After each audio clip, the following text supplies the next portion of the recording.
1370 WOCA. Ocala. Auto repair with personal care. We know what we're talking about. Matt Gibbs and the guys over at Sunrise Automotive will treat you right. We'll treat you right. Yeah, Matt Gibbs is in the studio right now, 5 minutes after 10 o'clock, and Matt is here, of course, from Sunrise Automotive, which he owns, and Crossroad Auto Sales, which he owns, and he's here to answer your questions about your cars. The number is 622-9622. This program is called Auto Repair with Personal Care with Matt Gibbs. Good morning, Matt. Morning. How are you? Tired? I'm tired. Yeah, I need my car retired. No, I don't. My car. I don't mean retired like put out of commission. I just mean new tires. Oh, new tires. Retired. We've already retired. I know. Car. So I'm okay for a few more years, right? Yeah, you're okay. Did you see the new Camaro stories? Okay. Can I tell you about them? Yeah. Okay. They gave some reporters a test drive at the Chevrolet Detroit Belle Isle Grand Prix. Okay. And they first had them do a lap in a 2015 Camaro V6. And then immediately afterward, they did a lap in a 2016 prototype to experience the differences. And they said there were some really noticeable differences. This was one story. This is the story in USA Today. The other story from CNN was talking more about the lines and the design of the car itself. These guys were more talking about the way it handled. So let me read what it says. It says the outgoing 2015 rolls in turns and features steering that is neither tight nor communicative. But the 2016 feels tight, quick, and extremely solid. Steering feel is markedly improved while the car exhibiting an alacrity. What is that word?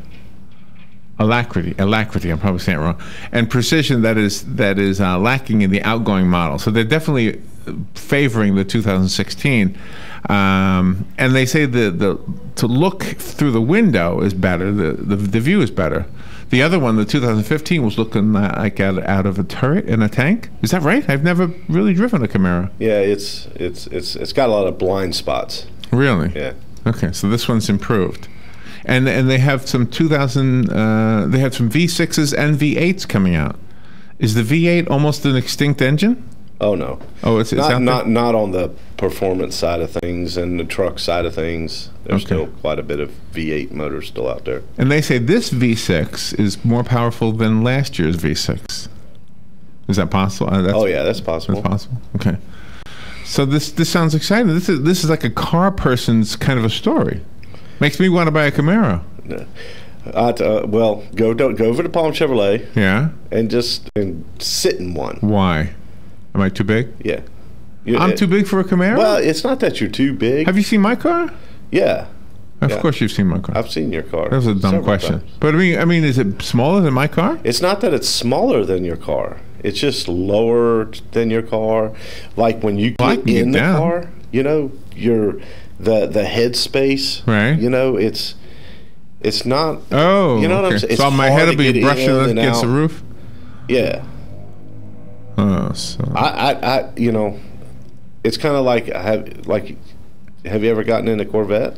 No. Ever? Well, I may have to sit with a girl one time. It's kind of like that, It's not that it's small inside; it's just getting in and out. For someone your size, it may not be very comfortable. Are you okay with the Camaro? I'm okay with them. Yeah. They don't.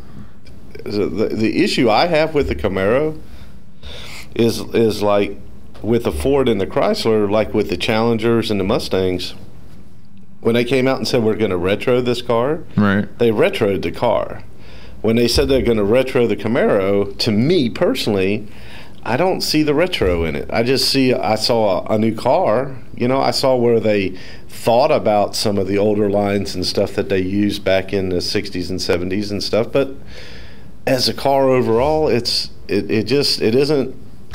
They didn't retro it the way I was hoping that they. So the comment I've made before, and I may have even said it to you, when Robin and I go to the high school to do like the thing we do for the media festival, I will always say, boy, the kids are really better looking than when I went to school. They're dressed better. Their hair looks nicer. When I was a kid, we were a mess, basically. But going out to the parking lot, we really had sharper looking cars when we were kids. Now they kind of all look the same. Yeah, they kind of do. But do you think that's going to change? I mean, if this is a design that they're kind of bragging about now.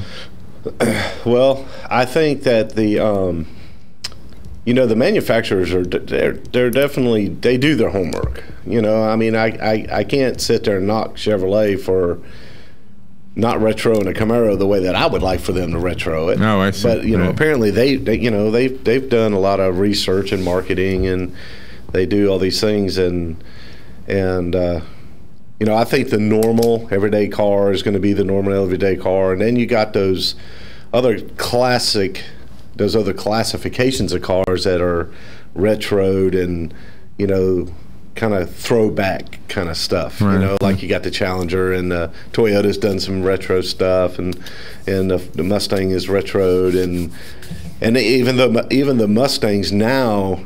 Okay, now that they've retroed them, now they're starting to enhance them and change them and changing some lines on them and stuff to allow that car to become its own car again. It looks like to me, it's like they're going in a process. They're going down this journey, right, and this is what the car is going to look like in 5 years. You know what I'm saying? So this one journalist says he sampled both the 8-speed automatic and the 6-speed manual. He said the manual felt tight and precise. The automatic's ability to learn that it was on a track and hold gears well beyond the point when a normal automatic should shift was extraordinary. He's very complimentary of this car, and I'm assuming he's not getting paid by Chevrolet. Right. He writes for USA Today. All right, let's take a phone call. Good morning. You're on the air with Matt. Yeah. Good morning. Good morning. Morning. The last retro styles that really excited me go back a few years: the PT Cruiser, the Chevy HHR, and the pickup truck with the retro front. And the Ford Thunderbird, which hasn't been produced since it went out of production, but that was a nice looking car. That's my comment. Have a good morning. Thank you. Thank you. So do nice looking cars typically live up to or do they perform as well as they look? A lot of times it's not really like the PT Cruiser. When they first came out, I liked the way that PT Cruisers looked when they first came out. Right. They just look cool. But as far as performance, they were all 2.4 liters 4-cylinder engines. Okay. And then a few years into it, then they turbocharged that particular engine, which it wasn't one take out on a Friday night and go find someone to drag race against. You know what I'm saying? It never had that, but it did have really cool lines, and I still think the PT Cruiser is a pretty good looking car. And the HHR Chevrolet, when they came out with the HHR, they went in that direction, and those cars are actually still pretty popular. People still look at. I've sold quite a few of the PT Cruisers and HHRs, and it's still a desirable car that. It's an inexpensive car that people can buy and have that kind of look. But the PT Cruiser, it developed its own look. It wasn't like people look at that car and say, "Wow, that's a retro car." That it just became its own. It had its own identity, kind of thing. Yeah, sure did. Yeah. And it wasn't like it was compared to something back in the '60s or '70s. It just became its own. I thought so too. Yeah. Its own identity. It had its own identity. So if I'm looking for now, mine is a 4-cylinder, right? I have to ask you to be sure, right? Okay. Why do I need anything more than a 4? And now some guys might, but I just need to get from point A to point B, and I need to be able to maintain the right speed on the interstate. Other than that, would I be able to do that better with a 6 or an 8? Oh, well, yes, you could do it better. You could do it faster. You can do it quicker. Cars are a reflection of. I've had an 8-cylinder car. I bet you have. Yeah, it was an old Chevy station wagon. Absolutely, it was an 8-cylinder. Yeah. And cars, cars mean this to you, you know. Right. You remind me it's a lot of my dad. Okay. My dad, the car was a tool to get to work. This mine, yes. To get to church. And carry stuff. Exactly. Right, It was a mode of transportation, and it had no other purpose than that. If it got washed, it was because I washed it. You know? That's me too. It had no... So maybe I need to change my mindset. Maybe I need to look at a car as something besides a transportation thing. Why? Well, don't you? Do you look at it as more than transportation? Yeah. Well, maybe I need to think like you. you. The way I look at it, are you saying? So I'm not going to sit here and say you're wrong by the way you think about your car. You're absolutely right. The way you think about your car is your way you think about it. Cars. But what do you? I mean, explain the difference between me and you then, or me and anybody. I mean, what do you use a car for other than to get from here to there? What else is there to use a car for? Yeah. Well, for some, let's say a truck guy. Right. You know, okay. Well, that could be a part of his. You know, that's a tool for him. I understand. You know what I'm saying? And I think for a lot of people, like for instance, I got a '73 Chevrolet truck down at the shop. Everybody's listening is more than welcome to come by and take a look at it. This is a pickup truck. It's a '73 Chevrolet pickup truck. Okay. When I drive that truck down the road, right, you ought to see the heads that turn and look at this truck. Why? Because it's completely customized. It's got a crate motor in it. It's been completely framed. You have it for sale? Yeah, it's it'll sell today. Now that you mentioned it on the radio, probably not when someone asks how much it is. How much is it? It's $30,000. Okay. But it's you know, it's a show truck. It's someone has spent hours and hours. Why'd they get rid of it? It sounds like a nice truck. Well, it's, a lot of people build them, do it, and go to the next project. But see, okay, now do you know who Jimmy Fallon is, right? The guy who does the Tonight Show. Well, he mentioned one time on his show that he has a pickup truck, and I'm thinking, this is a guy who lives in New York City. When does he ever use a pickup truck for anything?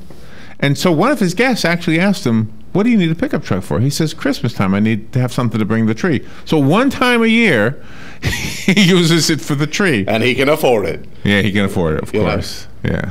And some guys just like pickup trucks. It's like the Hummers when the Hummers came out. Yeah. The Hummer thing, it created animosity across. It was is it because there was this false, maybe not false, but there was this thought that it would be safer? Was that it? Hummers look like big boxes. They look like tanks. They are pretty much like a tank. But but look at all the stuff that if you owned a Hummer, it was like you were saying, "I'm above you" or something. Well, literally. Well, you're sitting higher. But it was like a class. Your class. You're above us. Right.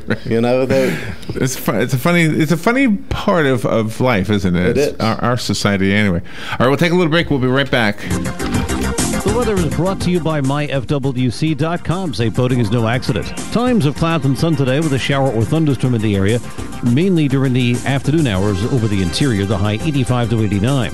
Partly cloudy tonight, low 68 to 72. Clouds and some sun tomorrow with a shower or thunderstorm in the afternoon, high 87 to 91. And on Wednesday, intervals of clouds and sun with an afternoon thunderstorm likely, high 89 to 93.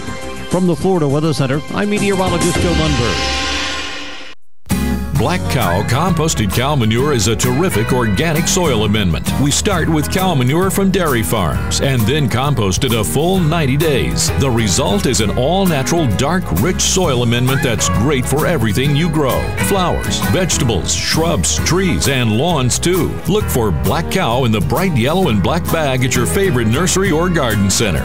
Black Cow, the mature manure, Black Cow. Hi, Matt Wilkerson here, your mobile Verizon rep. But not just here, I'll deliver the phone to you in your home. While I'm there, I'll only sell you what you need and I'll personalize it to you. Want to have me get you connected? Then call me at 352-528-0020. I even offer unlimited home phone service for just $20 per month. Just call me, your mobile Verizon rep, at 352-528-0020.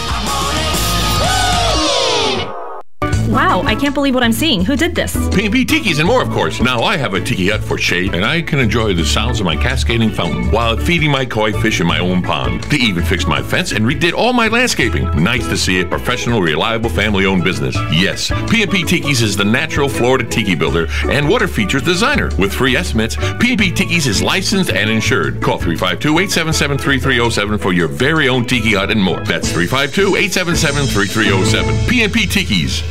Hey, Matt, I know Sunrise Automotive does auto stuff, but I need some tires for my truck. Can you recommend someone? Yes, I can. We do that. No, I mean, I need them installed and balanced and all that. Yep, we do that. Well, my son needed his windows tinted. Yep, we do that. I need my seat replaced. Yep, we do that too. I need a new roof line, and a new spoiler, and a new trunk. We can even do that too. Okay, I get it. I suppose you can also do a radio show too, huh? Well, as a matter of fact, join me every Monday at 10 for auto repair with personal care here on The Source. Of course you do. One of the most common questions those nearing retirement are asking: will I outlive my money? Retirement questions like these and many more will be answered every Saturday morning at 9 a.m. on Planning for a Better and Safer Retirement with hosts Francois and Julian Pozenet. Francois and Julian will help you put your retirement puzzle together. Catch Planning for a Better and Safer Retirement Saturdays at 9 a.m. on Ocala's News Talk, The Source 96.3 FM and 1370 AM. All right, 21 minutes after 10 o'clock. Thank you for tuning in. Matt Gibbs is here, and your questions about your cars are important, but right now we're kind of talking about cars and the kind of psychology of the sociology of cars. Sociology and psychology of your automobile. Yeah, and why you like what you like. And this Camaro does look nice. This one that they're talking about in USA Today. I think they look nice from they look nice. From a distance? Well, they look nice. But do you think I would be too short? I mean, it would be too short for me. Go try one out. It's like shoes, I hate doing that. I don't like going to a place to try things on unless I have the money. Because if I go there just to test drive a car, I know I'm not going to buy it. I feel like I'm wasting their time. If you got in that car and it did something to you, you'd buy that car. No, I wouldn't. How? How would I buy it? You have to have money to buy things. No, you have the bank. It's like my kids. Pull out your credit card. You don't ever have to pay the credit card. So a V8 is something you would just get because you don't really need it. It seemed like that was the car to get, the engine to get when I was a kid. Well, back when Chrysler came out, they came out with the 300M first, and then they came out with the 300C. Okay, when they came out with 300C, my wife wanted one. Okay, she really liked the lines on that car. It was it had a classic look, like a luxury look and a classic look to it. And then, so I went and I bought her one. But see, I bought her the 300C, and the C meant that it had the Hemi. See, so I bought her the car, right, and I bought me the motor. Oh, okay. You feel me? Right. I feel you. I feel you, yes. I needed that motor. She needed the car. I needed the motor. and those cars actually they do well. And just so you have an understanding, when I did some research on it, the option was the Hemi 5.7 Hemi or the 3.5 V6. And my wife she's frugal, so she's like, okay, what's the gas mileage difference? Right. And I'm like, it was only like 1.6 miles per gallon different between the doggy 6-cylinder, right, or the Hemi. I said, for 1.6 miles per gallon, I'm getting my motor. Right. And if I want it, I got it. You just mash down a little bit further and it goes. So when you drive, you go faster. Are you a faster driver than your wife? At times. I won't say all the time. Really? Yeah. So when you are on the interstate ramp, oh yeah, heading onto the interstate, that's when power is important to me. Right. That's the only time, really, because at that point I want to be up to speed by the time I get there. What's the fastest speed you've ever obtained by the end of the ramp? 60 maybe? I don't know. Maybe 70. I don't know. Okay, just wondering. I'm close. Why? What do you I have no idea. I've never really looked, but I mean, I'm close. Okay. I'm close to interstate speed. Right. You should be going in, at least being able to move in and flow with traffic. Right. I just was wondering. Are you surprised at my answer? No. What is yours? Well, see, my 110. 110? No way. Yeah, just the other. Why? Why do you need to go so fast? Because someone came into the shop a few weeks ago, and he said that he had a Dodge Charger with the Hemi engine. Right. And he said that at 100 miles an hour, it loses power. So I took the car out and I drove it, and I can't see where this car is losing power. So I called him up and asked him to come over to the shop. Right. And let's take it for a ride. So if he's losing power at 100, the best place to really, to test it is on the interstate, because you can get up to 100, and back off without putting anybody's life in danger. Right. And so we went for a ride, and as we got on the on-ramp at Highway 27, we were going to go down to 326. By the time we got off the on-ramp, we were doing 110. And I'm like, and it kept pulling. And I'm like, and you're uphill too. Where's this thing losing power? I just don't see it. Well, then we just kind of leveled off, and we're just kind of cruising. And on that particular engine, what happens is once the engine gets to a comfort place where it's just kind of cruising along, it'll start dropping cylinders. It'll change it from an 8-cylinder to a 6-cylinder. By design? By design. Okay. For fuel economy. Okay. And when it does, and he had just spent this money putting on this real high-dollar exhaust system on the car, and what it does is when it drops the cylinders, it changes the sound of the exhaust to make him think the engine was losing power. Oh, okay. So I had some fun to find out there was nothing wrong with the guy's car. Oh, okay. And what kind of a car was it? It was a Dodge Charger. Okay. With a Hemi in it. Okay. I don't even know what a Hemi is, but I assume your listeners do. See, with Chrysler, they even retroed the motor. It's not like the Hemis of the 60s and 70s, but it's still... Dan said I need an SUV. Why? That's what I said. Because I'm large? Yeah. And you can put a lot of stuff in it. Put stuff in it, yeah. I do need something that carries stuff. Your accordion, your guitar. You can put a small baby grand piano. All SUVs are not made the same, though. No. I mean, some are not that big at all. No. Aren't they top heavy? Don't they roll easily? No? I mean... Why are they in more rollover accidents than anything else? Well, that was because they had Firestone tires on them. No. No, they're actually, anything can roll over. Dad's your dad's Terrain? Yeah, that is a nice looking car. Yeah. I like that one. Yeah. I just got in just the other day. I can't even remember what it is now. It's a Hyundai. I think it's a Hyundai Tucson, it's bigger. It's a little bit bigger than the Santa Fe. That's what I'm serious, Larry. Next time you need a car, that's what, and you get a Santa Fe, or a Tucson, or let me look it up. Let's see what it looks like. Look at what's that look up? What's it called? A 2000. Give me a brand new one. A Hyundai. 2015. Hyundai Tucson. Hyundai. Wait, Hyundai, right? Hyundai Tucson. Oh, I see it. Okay, I see it. Oh, let's see what it looks like. That is a nice looking vehicle.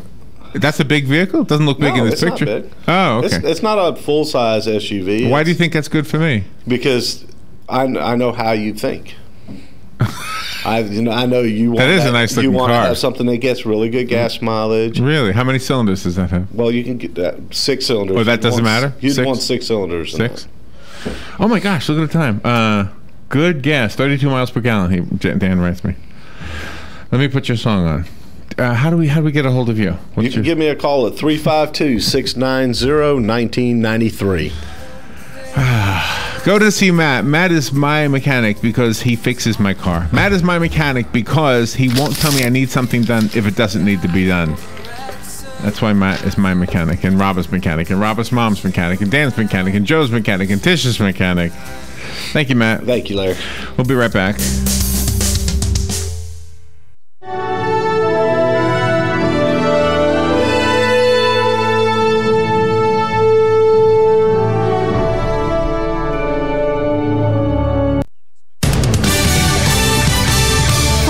Ready to go. I'm Pam Puso. When the first Amtrak train left Philadelphia for New York this morning, Mayor Michael Nutter was there. I just wanted to be here to see those first passengers. The railroad resuming full service following last week's deadly derailment. ISIS has overrun the Iraqi city of Ramadi, killing hundreds and forcing thousands of others to flee. Officials expect the death toll to rise. This is bodies, some burned, littered the streets of the provincial capital after the Islamic insurgents carried out mass killings of civilians and Iraqi forces. Fox News Radio's Jessica Gallagher. The extremists are now going door to door looking for police and pro-government tribesmen. A military helicopter